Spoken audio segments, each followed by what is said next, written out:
Meantime, a stern warning from the Israeli military this morning. A spokesperson says the deadly raids in the occupied West Bank are the first part of an even bigger mission in the territory.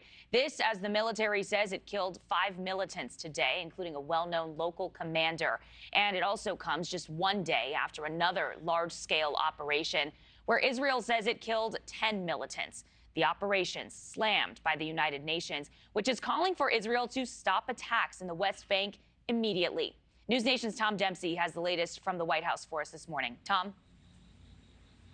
Hey, good morning, Brooke. Yeah, this military operation in the West Bank could go on for days, with the Israeli military saying it's targeting a terrorist network possibly organized by Iran. And as we see these attacks unfold, the United Nations Secretary General's office has actually come out accusing Israel of using deadly warfare tactics that exceed international law enforcement standards. So far during this military operation, one of the biggest in years in the West Bank, we've seen the Israeli military use soldiers, snipers, and drones to destroy buildings and fight militants. Hamas says the fighting has killed at least 10 of its members so far.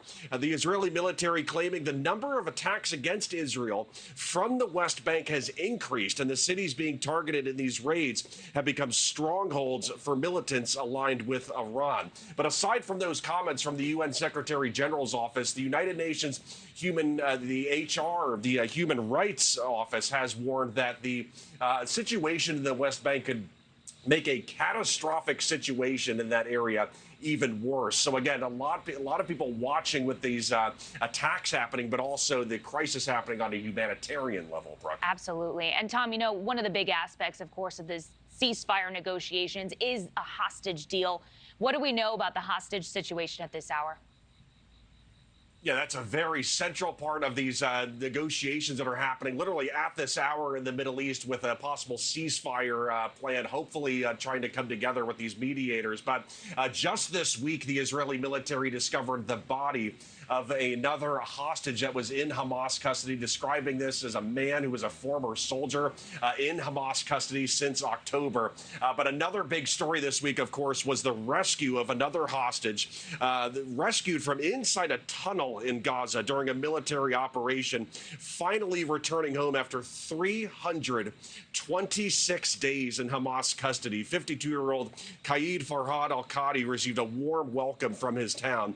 And during this occasion, he pushed for leaders to reach a deal to release hostages, saying, quote, "The place I was in, I do not wish this for anyone. Do everything you can to bring the people home from this side to the other, and from the other side to bring them back as well. For me, they are all human beings, no matter what."